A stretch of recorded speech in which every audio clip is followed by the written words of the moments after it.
Shalom, smart people. Pada kesempatan ini, saya ingin membagikan apa yang Tuhan berikan di dalam hidup saya, apa yang Tuhan kerjakan di dalam hidup saya. Saya tahu bahwa dunia kerja adalah dunia yang dikerjakan oleh hampir setiap orang, dan itu adalah hal yang penting. Tapi bagaimana kita sebagai orang-orang percaya menempatkan Tuhan di dalam bisnis dan pekerjaan kita sehari-hari? Sebelum kita akan menggali dan belajar lebih dalam lagi, mari kita mulai channel pada hari ini. Mari kita satukan di dalam doa. Ya Tuhan, Engkau yang sangat baik, Engkau yang begitu baik dalam kehidupan setiap kami. Kami bersyukur untuk semua yang Tuhan sudah berikan di dalam hidup kami. Kami bersyukur untuk semua pekerjaan yang boleh kami kerjakan pada saat ini. Ya Tuhan, sekarang kami akan mulai belajar akan kebenaran firman-Mu di bisnis room ini ya Tuhan. Engkau mengurapi hamba-Mu yang sangat terbatas ini. Engkau juga menjamah dan menyertai, memberikan hikmat-Mu kepada setiap smart people yang mendengarkan channel ini ya Tuhan, sehingga kami boleh bersama-sama bertumbuh di dalam pengenalan akan Engkau. Engkau sendiri yang akan berbicara, menyampaikan setiap pesan-pesan-Mu kepada kami. Kami boleh buka hati, buka pikiran kami Tuhan, sehingga kami boleh menyerap, menangkap setiap apapun yang Engkau inginkan dengan begitu tepat. Terima kasih ya Tuhan, di dalam satu nama Tuhan kami Yesus Kristus, kami sudah berdoa. Haleluya. Amin. Ya, smart people, shalom, selamat berjumpa pada kesempatan ini. Saya adalah Livia Soelistyo dan saya mempunyai profesi sebagai seorang interior designer. Saya adalah ibu dari 3 orang anak dan pada kesempatan ini saya ingin menyampaikan sebuah tema.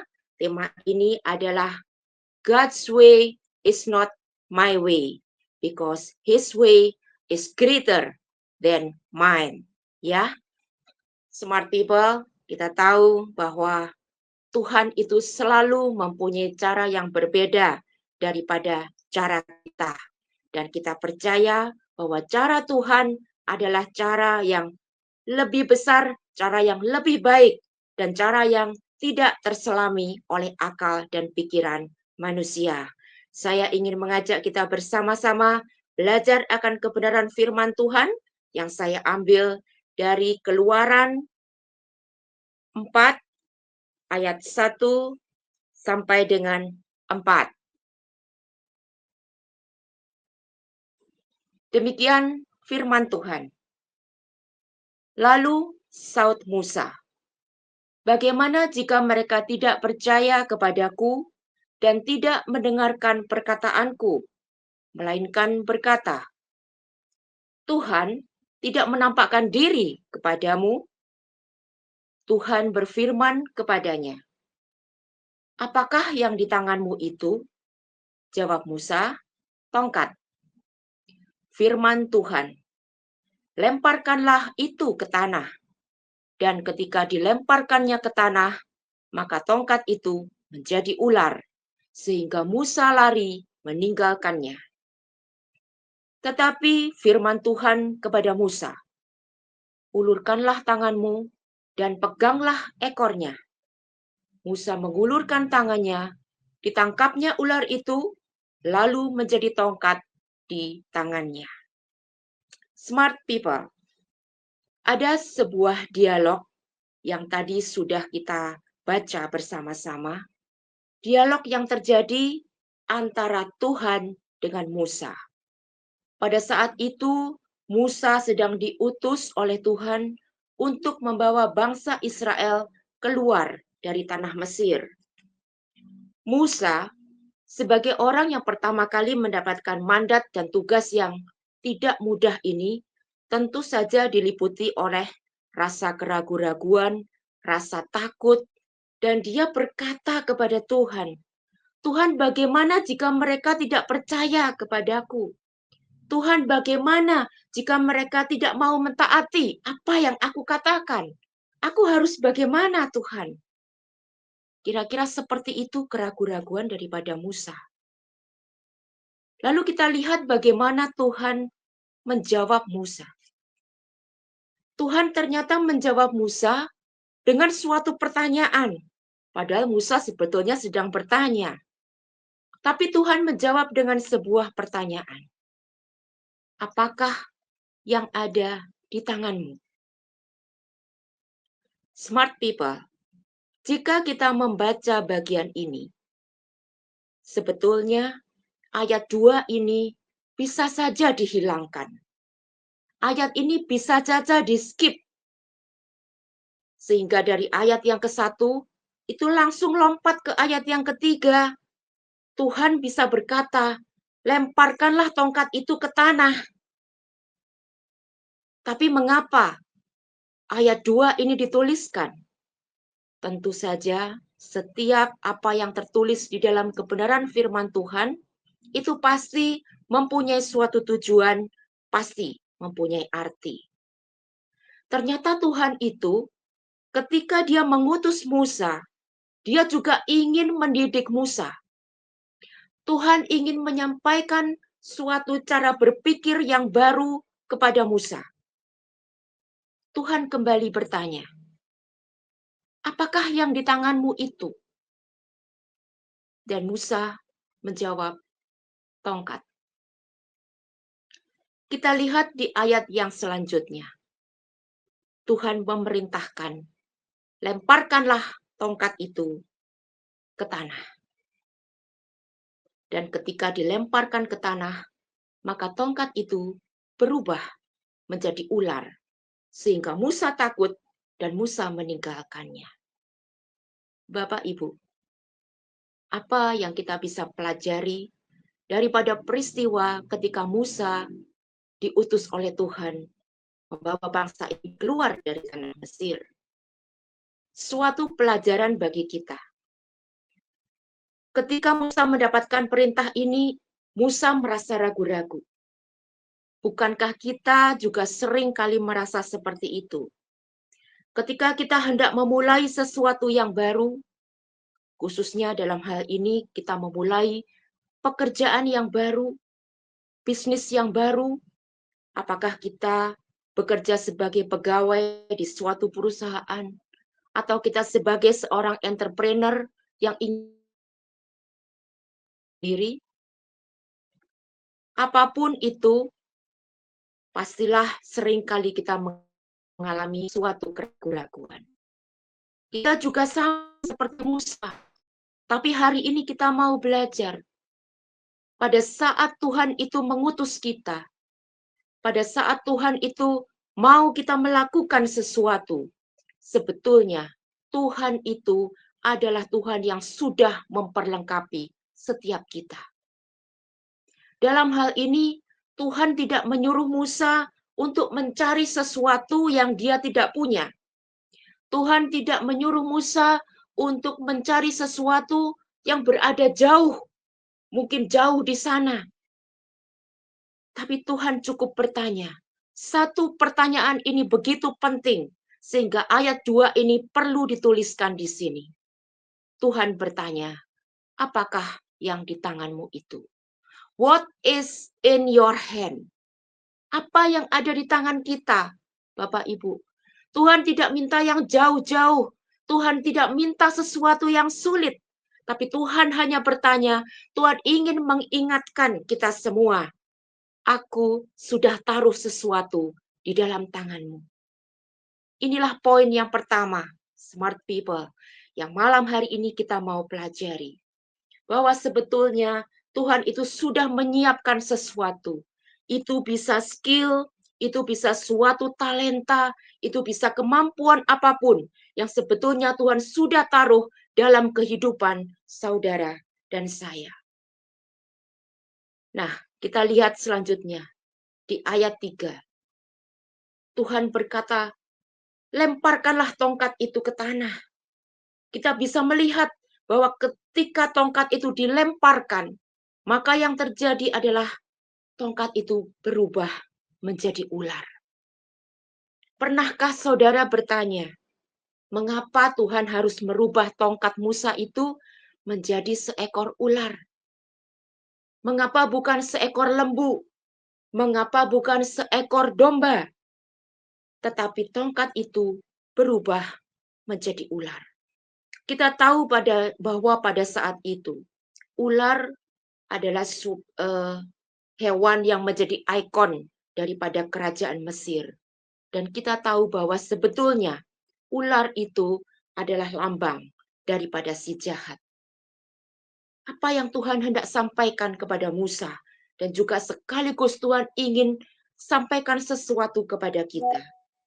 Bahwa di dalam kehidupan kita, apa yang menjadi ketakutan kita, sebetulnya kita tidak perlu dihantui oleh rasa takut yang berlebihan.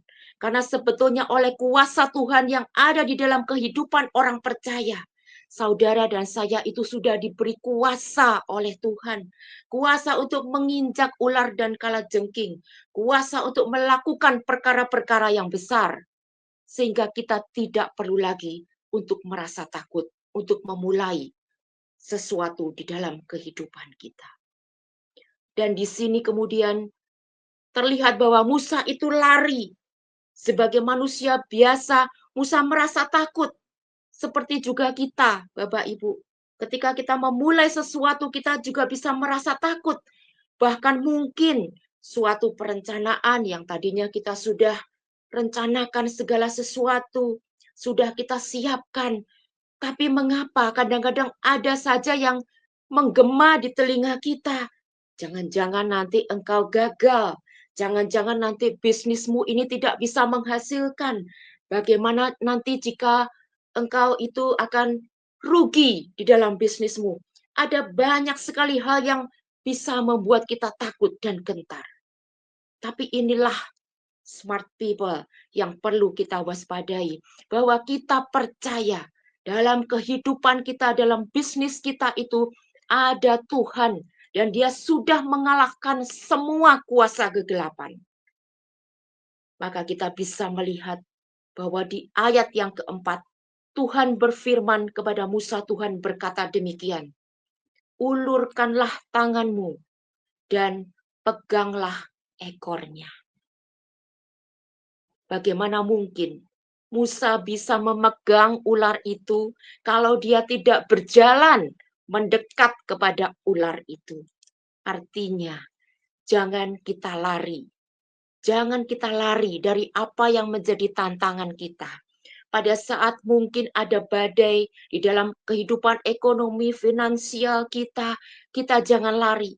Tapi kita bisa menggunakan kuasa Tuhan yang Tuhan sudah taruh di dalam kehidupan kita. Untuk kita tetap melanjutkan. Kalau kita sudah yakin, kita percaya bahwa apa yang mau kita kerjakan itu berasal daripada Tuhan. Kita sudah gumulkan, kita sudah merasa yakin, ini yang Tuhan mau aku kerjakan. Kita tidak perlu merasa ragu-ragu ya. Kita tidak perlu merasa takut. Ayo kita mendatangi, kita berjalan mendekat kembali.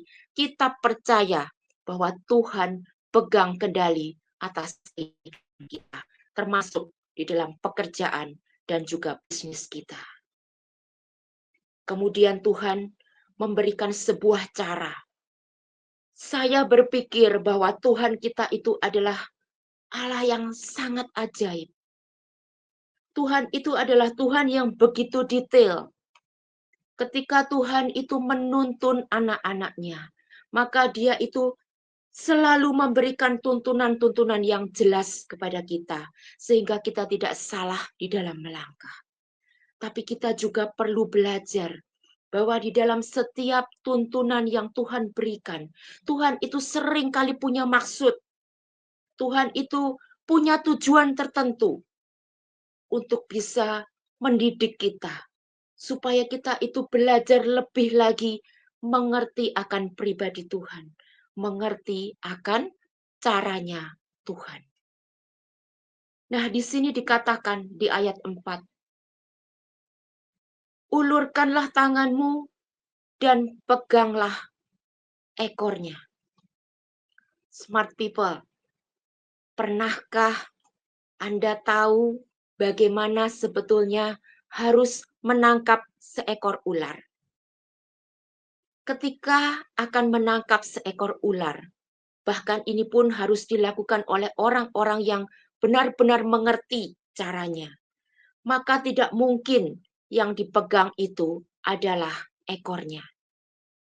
Karena kalau ekor ular itu dipegang, maka kepala daripada ular itu masih akan bisa menggigit orang yang memegang ular itu. Benar ya? Tapi seharusnya ketika mau tangkap ular itu, apakah akan dijepit dengan bantuan tongkat atau dipegang dengan tangan? Maka yang harus dipegang itu, ditangkap itu adalah kepalanya. Kepalanya itu harus dipegang erat-erat supaya dia tidak bisa menggigit kita. Tapi apa yang terjadi dalam hal ini? Tuhan berkata kepada Musa, ulurkan tanganmu dan peganglah ekornya. Apakah maksud Tuhan dengan hal ini? Ketika saya membaca ayat ini, saya mendapatkan sebuah pengertian. Mengapa ayat ini harus ditulis? Mengapa Tuhan harus memberikan secara detail bagaimana cara menangkap ular itu? Ternyata smart people, Tuhan itu ingin menunjukkan kepada kita semua bahwa Tuhan itu seringkali mempunyai cara yang berbeda daripada cara-cara dunia. Caranya Tuhan itu seringkali bukan cara-cara yang biasa, tapi Tuhan punya cara yang berbeda, cara yang mungkin unik atau dipandang sebagai sesuatu yang aneh. Tapi itulah Tuhan.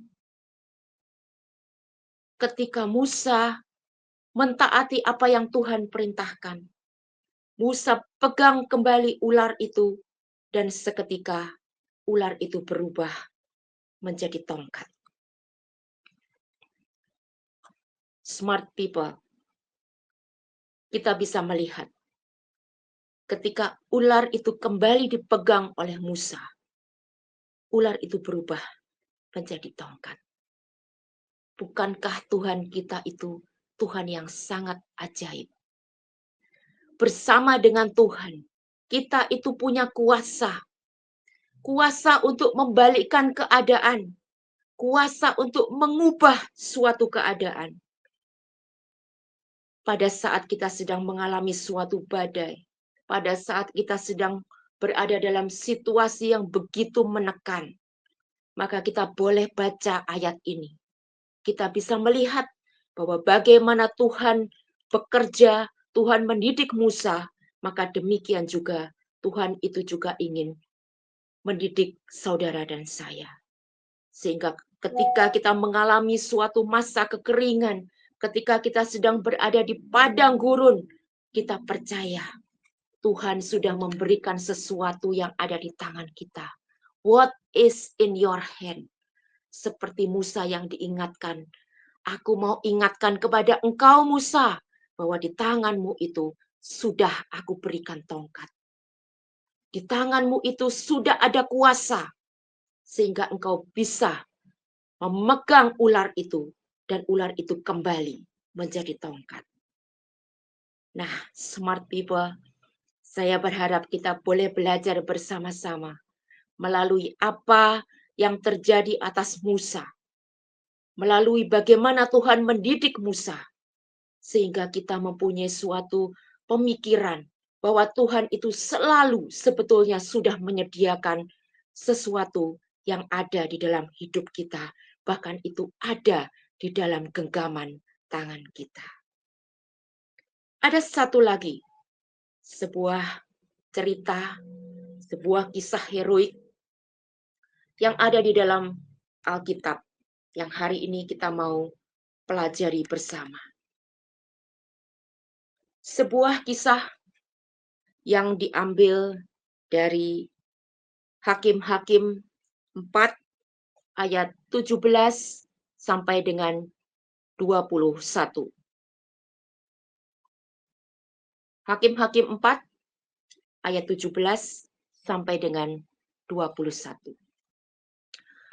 Tetapi Sisera dengan berjalan kaki melarikan diri ke kemah Yael, istri Heber, orang Keni itu, sebab ada perhubungan baik antara Yabin, Raja Hasor, dengan keluarga Heber, orang Keni itu. 18. Yael itu pun keluar mendapatkan Sisera dan berkata kepadanya, "Singgahlah tuanku, silakan masuk, jangan takut." Lalu singgahlah ia ke dalam kemah perempuan itu, dan perempuan itu menutupi dia dengan selimut. 19. Kemudian berkatalah ia kepada perempuan itu, "Berilah kiranya aku minum air sedikit, aku haus." Lalu perempuan itu membuka kirbat susu, diberinyalah dia minum, dan diselimutinya pula. 20. Lagi katanya kepada perempuan itu, "Berdirilah di depan pintu kemah, dan apabila ada orang datang dan bertanya kepadamu, 'Ada orangkah di sini?' maka jawablah, 'Tidak ada.'" 21.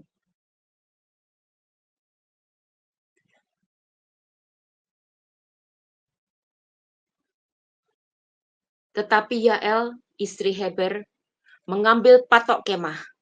Diambilnya pula palu, mendekatinya diam-diam, lalu dilantaknyalah patok itu masuk ke dalam pelipisnya sampai tembus ke tanah.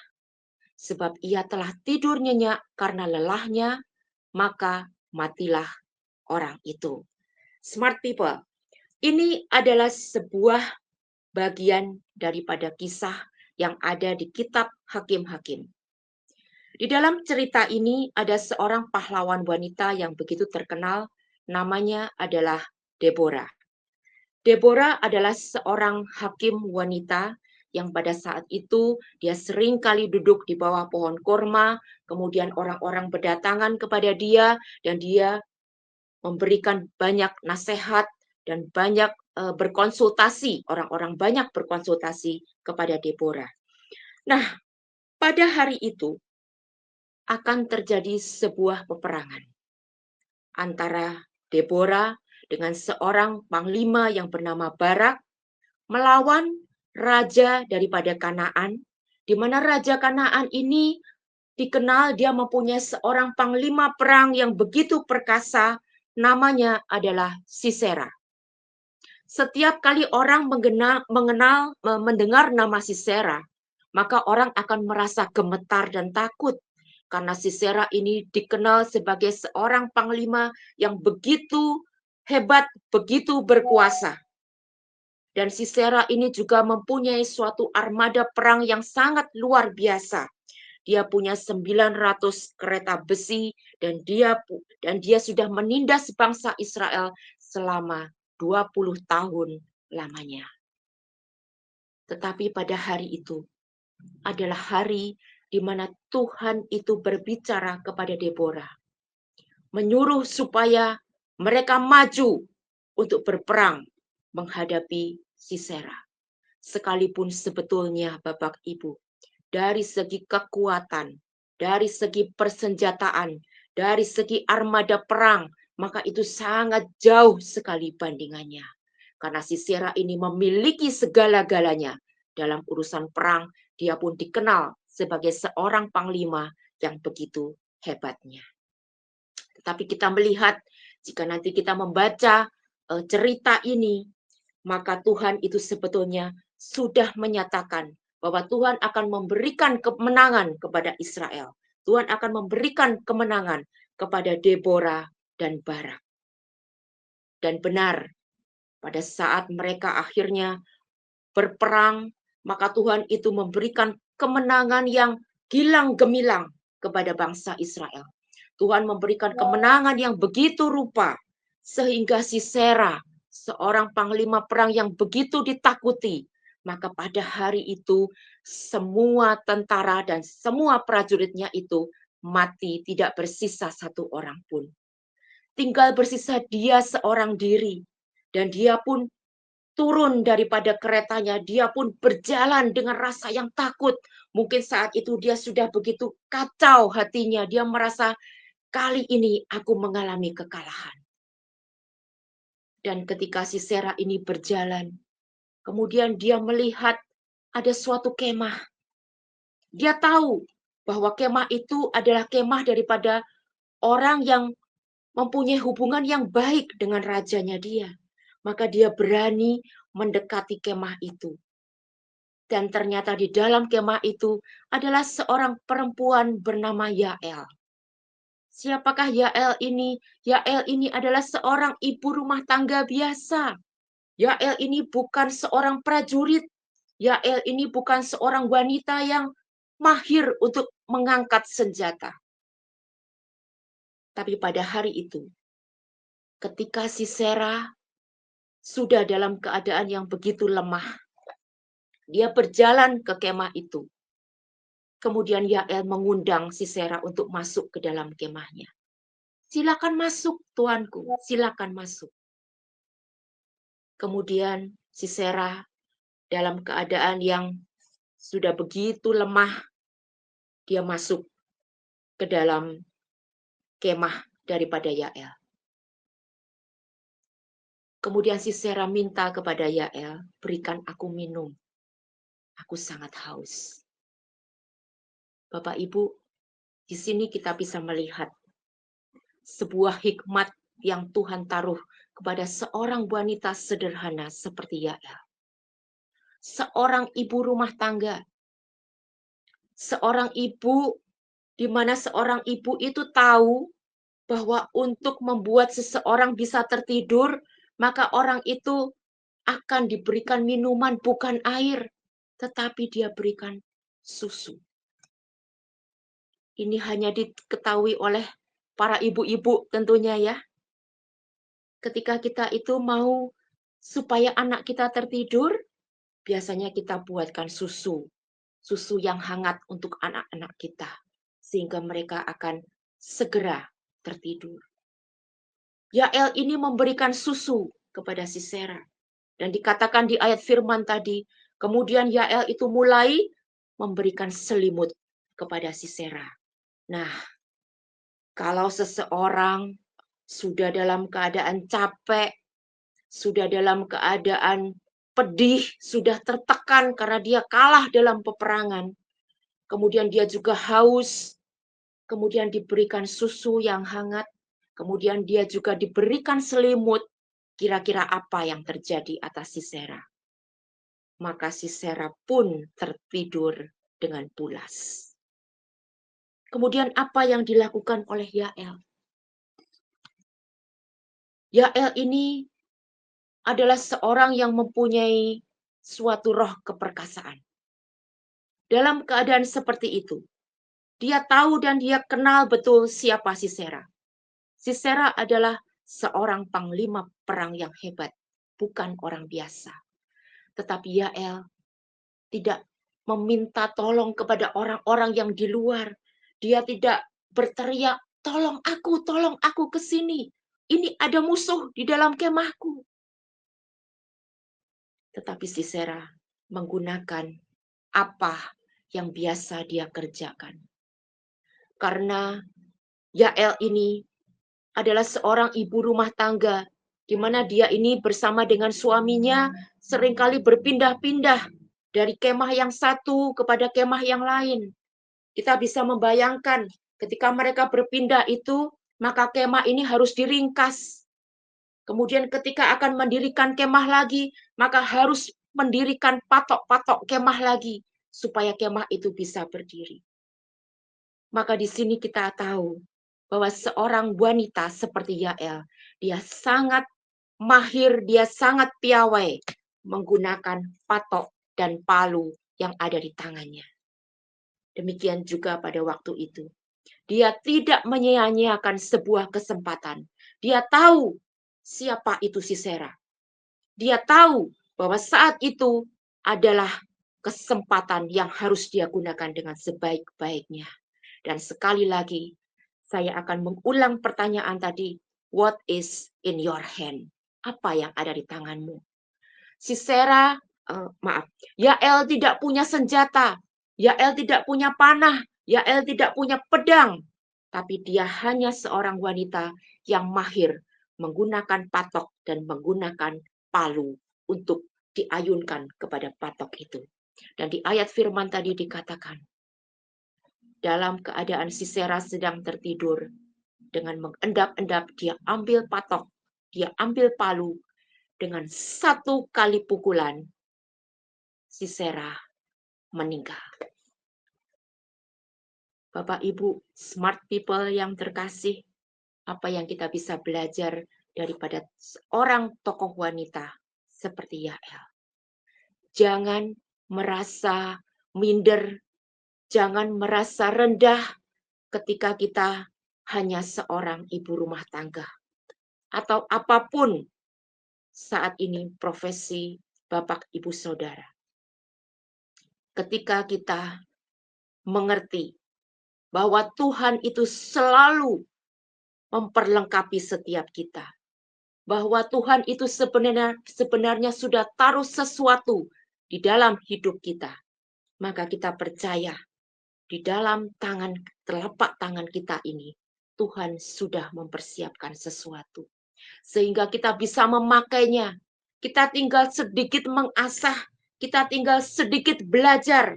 Tapi kita percaya bahwa Tuhan sudah taruh di tangan kita. Kita tidak perlu berkecil hati. Tuhan sudah menciptakan kita di atas dunia ini. Tuhan pasti memelihara hidup kita.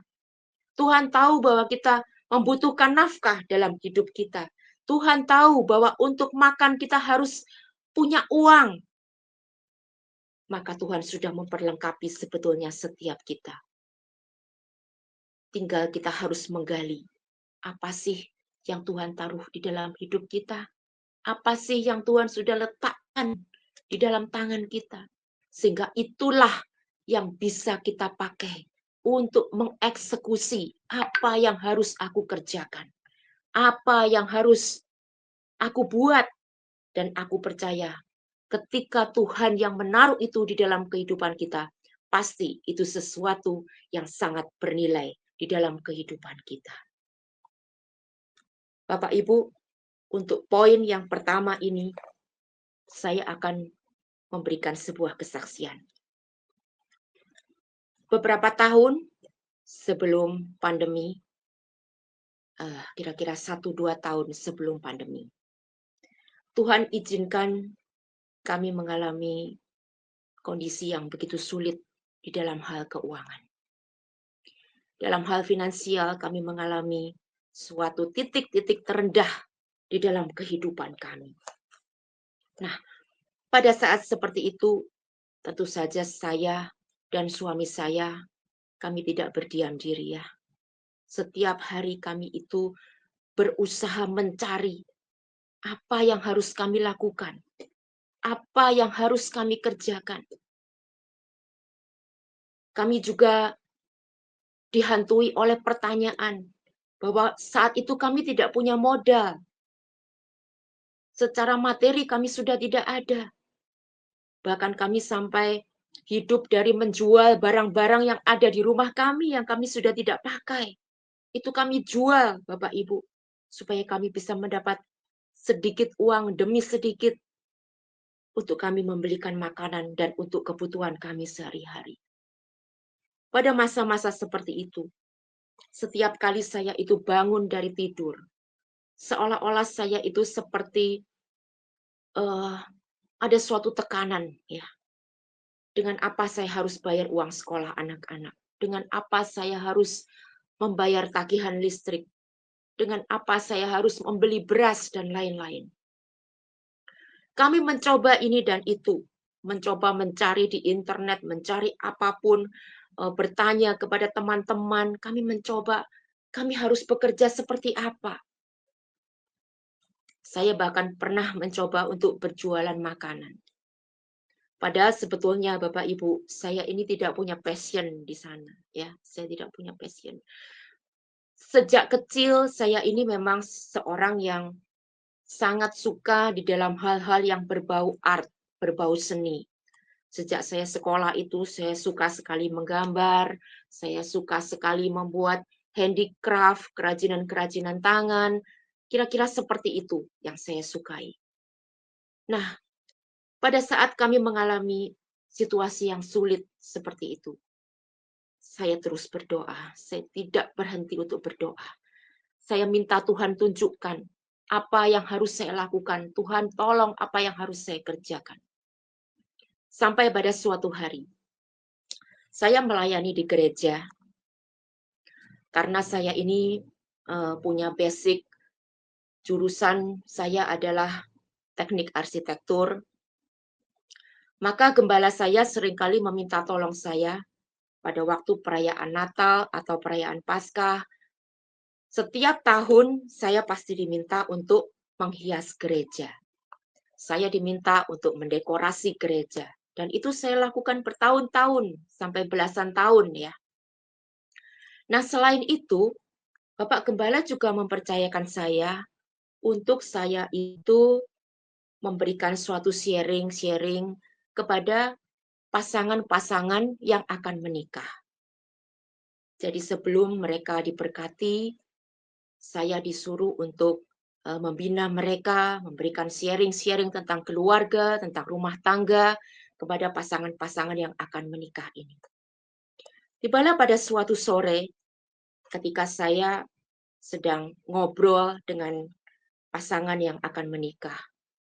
Setelah saya selesai ngobrol dengan mereka, kemudian calon mempelai pria itu bertanya kepada saya, "Bu, saya dengar ibu ini kan suka mendekor gereja ya, Bu?" Gitu. "Oh iya," saya bilang, "iya, kalau Natal dan Paskah itu kalau Bapak lihat di gereja itu saya yang membuat hiasannya, saya yang mendekor," saya bilang begitu. Lalu dia bilang begini, "Bu, bolehkah saya minta tolong sama Ibu?" "Iya, tolong apa?"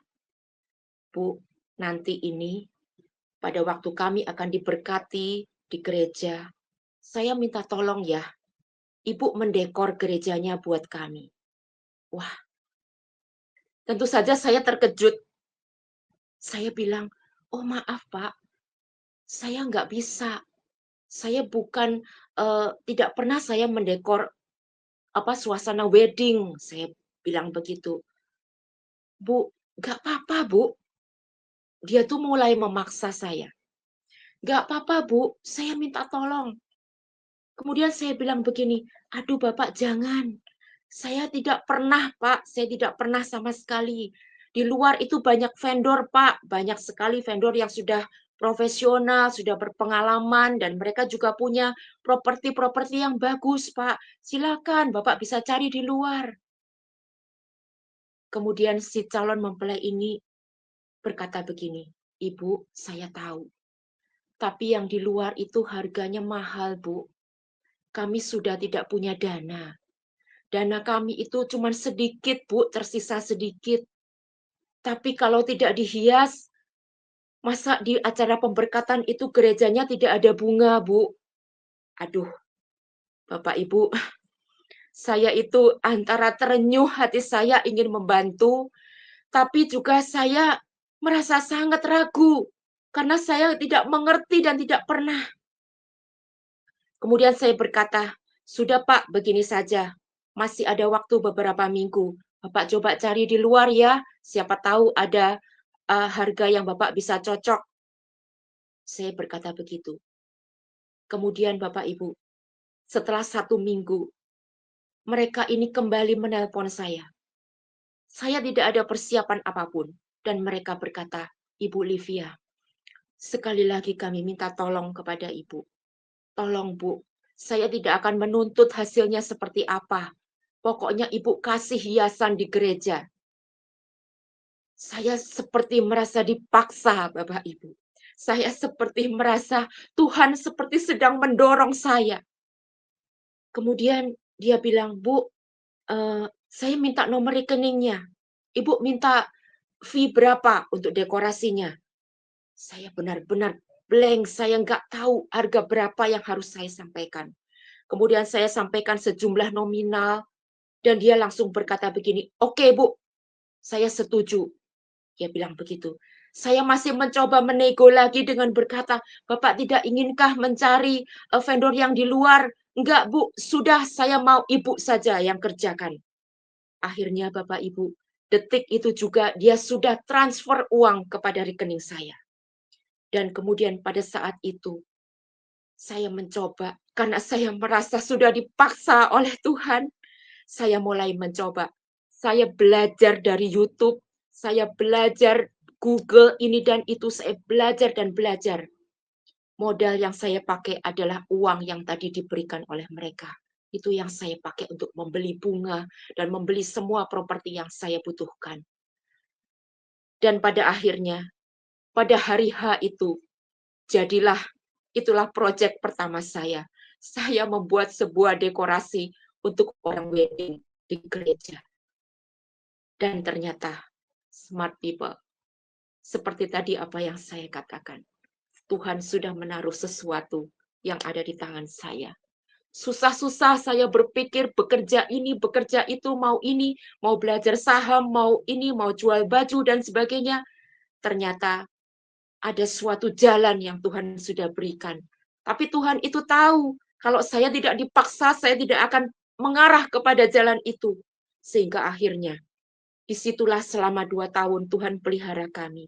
Saya kerjakan dekorasi-dekorasi untuk orang-orang wedding di gereja. Saya tambahkan dengan ide ini dan itu. Sampai akhirnya pekerjaan itu bisa memelihara kami selama 2 tahun. Dan setelah 2 tahun, Tuhan akhirnya memberikan suatu manuver lagi yang lebih besar lagi. Dan kemudian sampai dengan saat ini saya kerja di dalam bidang interior design seperti jurusan yang saya pelajari. Smart people, itulah poin pertama yang kita mau belajar bersama. Sekarang saya akan mengarah kepada poin yang kedua. Apakah poin yang kedua itu? Poin yang kedua ini saya beri subtema adalah out of the box. Ya, out of the box itu adalah suatu cara berpikir di luar kebiasaan umum. Out of the box itu adalah solusi-solusi yang tidak standar, solusi yang tidak biasa. Ini adalah sebuah cara berpikir yang membongkar pola-pola yang lama. Nah, mari kita melihat bagaimana Tuhan Yesus itu berkarya, bekerja selama 3,5 tahun dia melayani di dunia. Kalau kita melihat ada begitu banyak mujizat yang dia kerjakan. Ada begitu banyak pekerjaan-pekerjaan ajaib yang Tuhan Yesus kerjakan. Untuk seseorang yang buta, Tuhan bisa menyembuhkan dengan banyak cara. Tuhan bisa pakai banyak cara. Apakah tanah yang diaduk-aduk dan kemudian dicampur dengan ludah? Apakah Tuhan hanya tumpang tangan? Apakah Tuhan hanya berkata, sekarang pergilah engkau sudah sembuh? Atau Tuhan berkata, aku sudah mengampuni engkau, dosamu sudah diampuni. Tuhan itu bergerak dengan cara yang berbeda-beda, Bapak Ibu. Tuhan itu selalu Tuhan yang begitu dinamis. Roh Kudus itu adalah roh yang sangat dinamis. Roh yang tidak pernah bekerja dengan cara dan pola yang sama.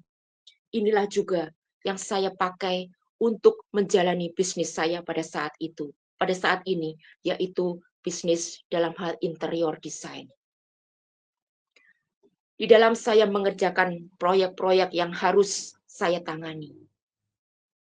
Ada begitu banyak hal yang harus saya tuangkan di sana. Ada begitu banyak karya yang harus saya buat di sana. Sebagai manusia, saya tentunya sangat terbatas. Sebagai manusia, kadang-kadang saya juga berpikir, wah ini mau dibuat seperti apa ya?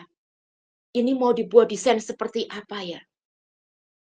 Tetapi, smart people, ketika saya berdoa, ketika saya minta tuntunan Tuhan dan Roh Kudus, saya bertanya, Roh Kudus tuntun saya, bagaimana saya bisa membuat sesuatu yang bagus, bagaimana saya bisa membuat suatu terobosan, bagaimana saya bisa membuat suatu inovasi-inovasi yang baru, sehingga para customer dan klien saya itu bisa melihat bahwa setiap kali mereka menggunakan jasa saya selalu menghadirkan sesuatu karya-karya yang baru.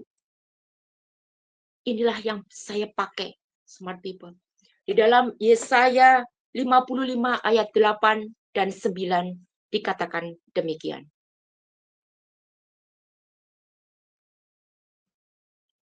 Yesaya 55 ayat 8 sampai dengan 9. Saya ambil dari firman Allah yang hidup. Pikiranku bukan pikiranmu, dan jalanku bukan jalanmu. Sebagaimana langit jauh tinggi di atas bumi, demikianlah jalanku jauh tinggi di atas jalanmu, dan pikiranku jauh tinggi di atas pikiranmu. Jika kita bekerja dengan hanya mengandalkan kekuatan kita, dengan hanya mengandalkan pikiran kita, bahkan mengandalkan kepandaian kita, sekalipun kita itu sudah belajar sampai di S1, S2, S3, tapi kita ini manusia yang sangat terbatas. Tapi ketika kita menyerahkan semua pekerjaan-pekerjaan kita ke dalam tangan Tuhan, maka Dia adalah seorang arsitek agung yang mempunyai pikiran yang tidak terbatas. Dia mempunyai banyak sekali ide-ide yang besar. Dia adalah Allah yang mempunyai dan menciptakan segala sesuatu dengan tidak ada habis-habisnya. Unlimited bersama dengan Tuhan. Disinilah saya selalu memegang tangan Tuhan. Saya selalu menyerahkan karya-karya saya. Saya berkata, Tuhan tolong, ini warnanya harus seperti apa? Tuhan tolong, ini ukurannya harus bagaimana? Tuhan tolong, ini bagaimana saya harus menyelesaikannya semuanya itu? Ini bentuknya harus seperti apa Tuhan? Saya bertanya kepada Tuhan. Dan Bapak Ibu, sampai dengan saat ini di titik ini, kami sangat diberkati. Kami mulai dari usaha interior design ini bukan hanya mendesain saja, tapi kami juga mewujudkan barangnya sampai dengan instalasi di lokasi. Semua kami lakukan. Kami mulai dengan sedikit tenaga kerja. Kami mulai dari sebuah tempat, yaitu kami sewa sebuah garasi yang kecil. Garasi yang kecil ini kami buat untuk tempat para tukang kami bekerja di sana. Sampai dengan saat ini, kami sudah berpindah sampai 4 kali, Bapak Ibu. Karena yang pertama itu sudah terlalu kecil, kami pindah lagi ke tempat yang lebih besar. Kemudian tempat itu masih tidak cukup, kami pindah lagi ke tempat yang lebih besar. Dan ternyata masih belum cukup juga, karena barang begitu banyak, area kerja menjadi sangat sempit. Dan kami pindah lagi sampai di saat ini, di tempat yang puji Tuhan, tempat ini cukup besar untuk menampung semua barang-barang yang kami buat. Ketika saya melihat ke belakang, saya hanya bisa bersyukur. Saya hanya bisa melihat betapa kuasanya Tuhan. Betapa besarnya Tuhan itu begitu ajaib. Inilah yang pada malam hari ini saya mau bagikan kepada smart people. Kita adalah orang-orang yang berjuang di area-area kerja. Kita adalah orang-orang yang berjuang di dalam bisnis-bisnis kita. Bisa ditampilkan next. Poin yang pertama. What is in your hand? Mari kita lihat. Kita belajar bersama lagi. Kita tanya kepada Tuhan. Tuhan, apa yang kau taruh sudah di dalam tanganku ini? Aku percaya ketika engkau yang menaruhnya, engkau akan membuat yang kecil itu menjadi besar. Ketika engkau yang berkuasa, engkau akan membuat yang sedikit itu menjadi banyak. Aku percaya Tuhan, kau sudah taruh itu di dalam tanganku. Dan yang kedua adalah berpikir secara out of the box. Siapa yang bisa berpikir out of the box di segala zaman? Satu-satunya adalah pribadi Yesus saja. Hanya Dia saja. Hanya Dia saja yang bisa memberikan segala sesuatu inovasi baru di dalam lapangan pekerjaan kita. Sehingga kita tidak pernah merasa berkekurangan. Kita tidak pernah merasa stuck hanya di dalam satu cara saja. Tapi Tuhan selalu memberikan cara-cara dan jalan-jalan yang baru di dalam pekerjaan kita. itu adalah sesuatu bahkan yang tidak pernah terpikir oleh pikiran kita. Smart people yang terkasih, saya berdoa, saya berharap 2 poin yang pada saat ini saya bagikan kepada smart people boleh berkat, boleh menjadi kekuatan bagi kita semua. Dan kita percaya bahwa ketika berjalan bersama Tuhan, ada suatu kuasa yang Tuhan taruh di dalam kehidupan kita. Sehingga dalam setiap musim hidup kita, apapun yang kita hadapi, pasti kita akan mengalami kemenangan demi kemenangan. Saya akan tutup channel ini. Mari kita berdoa. Ya Tuhan, hamba sudah selesai membagikan kebenaran firman-Mu. Hamba juga bersaksi bagaimana Engkau Allah yang sungguh ajaib dan dahsyat sudah memberikan penyertaan, memberikan inovasi, dan mendidik hamba ini Tuhan. Sehingga di titik ini Engkau memberikan kemenangan demi kemenangan yang sungguh luar biasa. Hamba juga berdoa Tuhan, Engkau menyertai segenap smart people dan siapapun yang mendengarkan channel ini ya Tuhan. Kiranya mereka juga boleh mendapatkan kekuatan yang daripada Engkau. Mereka juga boleh menemukan apa yang Tuhan sudah taruh di dalam kehidupan mereka. Mereka juga boleh selalu bersandar kepada Engkau, mengenakan pikiran Kristus, yaitu pikiran yang out of the box Tuhan. Sehingga mereka mendapatkan inovasi-inovasi baru yang bisa membuat bisnis mereka semakin sukses dan berkemenangan. Terima kasih Tuhan, di dalam satu nama Tuhan Yesus, kami berdoa dan kami mengucap syukur. Haleluya. Amin. Smart people, Tuhan Yesus memberkati.